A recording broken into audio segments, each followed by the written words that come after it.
सोमवार का दिन शुभ मंगल है। मैं आप लोगों के सामने आज का विचार प्रस्तुत करने जा रहा हूँ जो इस प्रकार से है। रहीम नहीं धन्य है परोपकारी अंग, बाटन वारे को लगे जो मेहंदी को रंग।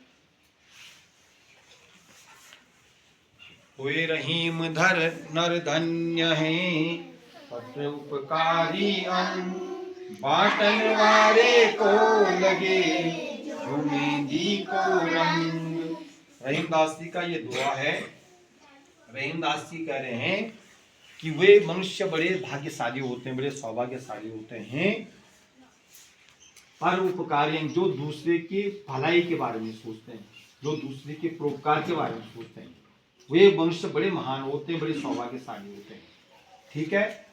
बाटन वाले पर लगे जो मेहंदी को रंग, जिस प्रकार से जो है मेहंदी लगाते समय किसी पर जो है ना हम मेहंदी लगाते हैं तो उसका जो है मेहंदी लगाते समय उसकी मेहंदी लगाने वाले के हाथ पर तो लगने जिसके हाथ पे लगा रहे हैं उसके हाथ पे तो लगती रस्ती है, लेकिन जो लगा रहा है उसके हाथ पे भी जो है मेहंदी के हाथ छोड़ देती है, अपना प्रभाव छोड़ देती है। उसी प्रकार से जो दूसरे की भलाई के बारे में सोचते हैं, जो अच्छाई के बारे में सोचते हैं, तो उनके वो दूसरे के लिए भला तो करते ही करते हैं, लेकिन अपने लिए उनके लिए क्या होता है, अच्छा होता है। वो बड़े सौभाग्यशाली होते हैं। वो क्या होते हैं, बड़े, और उनके अंदर जो वो गुण विकसित होते जाते हैं, वो गुण क्या हो जाते हैं, विकसित होते जाते हैं। ये साम न विद्या न तपो न दानम, न विद्या न तपो न दानम, ज्ञानम न शीलम न गुणो न धर्म, न शीलम न गुणो न धर्म,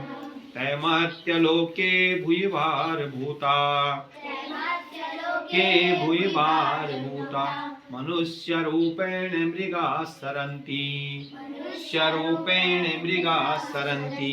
आगे देखो, अब बोलो मेरे साथ ध्यान से।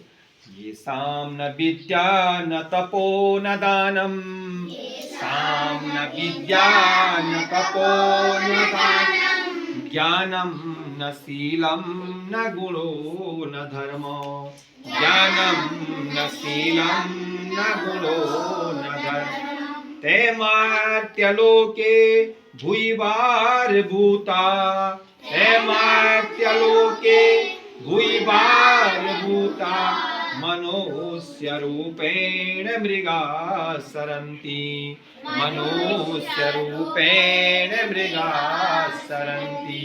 इस दोहे में ये चाणक्य नीति का दोहा है।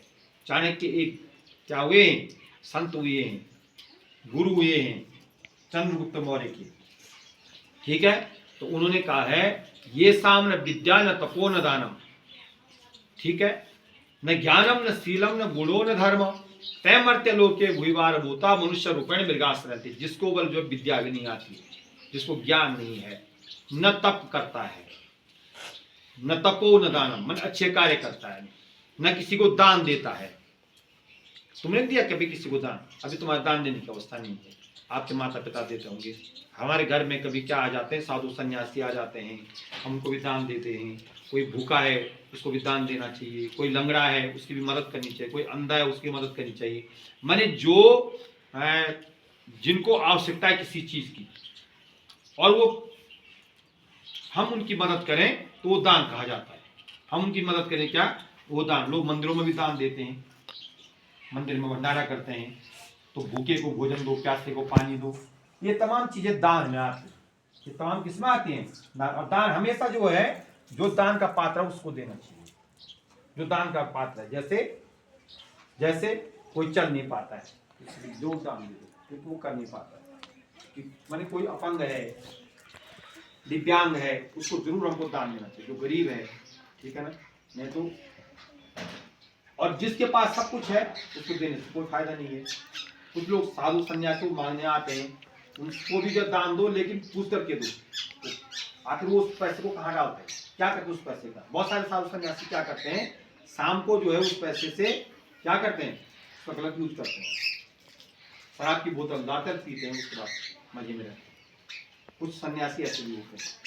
ठीक, जो दान, ज्ञानम न शीलम न गुणो न धर्म, जिसको न विवेक है, न गुण है, न जो है धर्म की बातें करता है, तैमर्त्य लोके भूयिभार भूता, वो इस संसार में बल जो है भार के समान, वही संसार में किसके समान है? भार के समान है। और वो किसकी तरफ विचरते हैं? मनुष्य रूप मृगा सरंती। इस प्रकार वो मनुष्य के रूप में जो है मृगों की तरह जो है विचरते हैं, चलते हैं।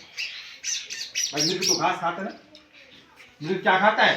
घास खाता है। लेकिन वो मनुष्य जो है घास नहीं खाता, लेकिन है किसकी तरह? वो मृग की तरह। पशुओं, मृग मैंने पशुओं की तरह, मृग मैंने किसकी तरह है? पशुओं की तरह। इसलिए हमको जो है ये है पहले बात कहा, ये सामने विद्या न तपो न दानम ज्ञानम न शीलम न गुणो न धर्मो ए मर्त्य लोके भूयवार भूता मनुष्य रूपेण मृगा सरंती। ठीक, जिसको न विद्या आती है, न तप है, न ज्ञान, न दान देता है, न अत्याचार करता है, न धर्म के मार्ग पे चलता है, न शीलवान है, न गुणवान है, वो इस संसार में किसके समान है? हैं?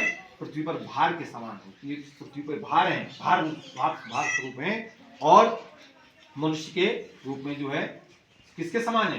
पशुओं के समान है, जो घास को नहीं खाते हैं, लेकिन फिर भी जो है किसके समान है? पशुओं के समान। सितार के जादूगर के नाम से रहीम सेन को जाना जाता है। किसको जाना जाता है? रहीम सेन को जाना जाता है। सितार के जादूगर किसको जाना जाता है? रहीम सेन। आज के लिए बस इतना है।